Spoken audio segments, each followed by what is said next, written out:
আমি রান্নায় তেমন পারদর্শী না। তারপরেও মাঝে, মাঝে চেষ্টা করি আরকি। খেতে যেহেতু হবে রান্না তো অবশ্যই করা লাগবে।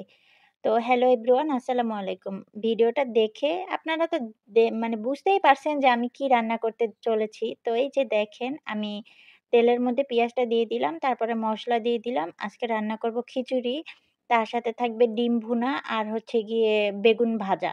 তো মাঝে, মাঝে একটু খিচুড়ি খেতে কিন্তু ভালোই লাগে। সবসময় ভাত খেতে, খেতে একটু একঘেয়েমি হয়ে যায়। তো ওইজন্য আরকি টেস্টটা চেঞ্জ করার জন্য আরকি মাঝে, মাঝে একটু ভিন্ন ধরনের খাবার ট্রাই করতে হয়। তো সেজন্য মূলত চিন্তা করলাম যে আজকে একটু খিচুড়ি রান্না করি। আর খিচুড়িটা আজকে ভাতের চাল দিয়ে করব না, পোলার চাল দিয়ে। তো সেজন্য আমি আগেই সবগুলো রেডি করে নিছি। তো তার মধ্যে দিয়ে দিব হচ্ছে গিয়ে নতুন আলু। আ নতুন যে আলুগুলো বাজারে উঠে ছোট, ছোট ওই আলুগুলো কিন্তু খেতে বেশ ভালোই লাগে। তো সেজন্য আমি আজকে হচ্ছে গিয়ে আলুটা দিব। আজকে কোনো মুরগির গোশ বা গরুর গোশ কিছুই দিব না। শুধু জাস্ট এমনি আমি পোলার চাল, ডাল আর হচ্ছে গিয়ে আলু এই ৩ টা দিয়েই রান্না করব। অনেকে হয়তো ভাবতে পারেন যে এইরকম একটা সাধারণ রেসিপি তাও আপনি আমাদের সাথে শেয়ার করতে চলে আসছেন। না আসলে তেমন কিছুই না। জাস্ট একটা ভিডিও শুট করা আরকি। যেহেতু পেইজে ভিডিও ছাড়তে হয় তো সেজন্যই মূলত দিতে হয়।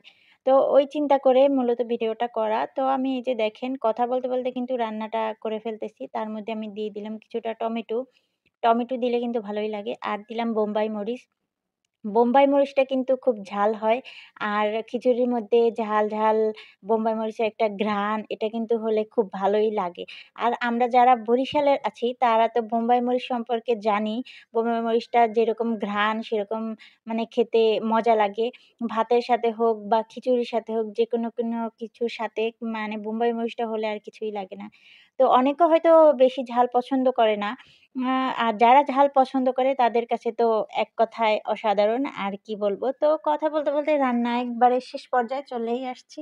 আমার রান্না হয়ে গেছে। এখন এই যে দেখেন ফাঁকে আমি ডিম ভুনাটা করে নিছি। ওটার আর ভিডিও করিনি। তো এই যে আর হচ্ছে গিয়ে বেগুন ভাজি করব। বেগুন ভাজাটা আমার কাছে বেশ ভালো লাগে। সেটা খিচুড়ি হোক কিংবা ভাত হোক।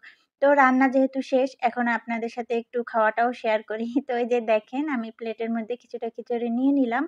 তারপরে হচ্ছে গিয়ে বেগুন ভাজা নিলাম। আমি ডিমটা নেইনি। আমার কাছে কেন জানি না মানে ডিমের থেকে বেগুন ভাজাটাই বেশি মজা লাগে। তো এর মধ্যে যদি হইতো একটু আচার তাহলে আরো বেশি জমে যাইত। কিন্তু দুর্ভাগ্য আচারটা এখন হাতের কাছে ছিল না। তো সেজন্য আর আচারটা নিতে পারলাম না। এই যে শসা তারপরে হচ্ছে গিয়ে লেবু এগুলো দিয়েই খাবারটা শেষ করলাম। তো ভিডিওটা কেমন লাগছে সবাই একটু কমেন্টস করে জানাবেন। আর আমার জন্য দোয়া করবেন। ভালো থাকবেন সবাই। আসসালামু আলাইকুম। আল্লাহ হাফেজ।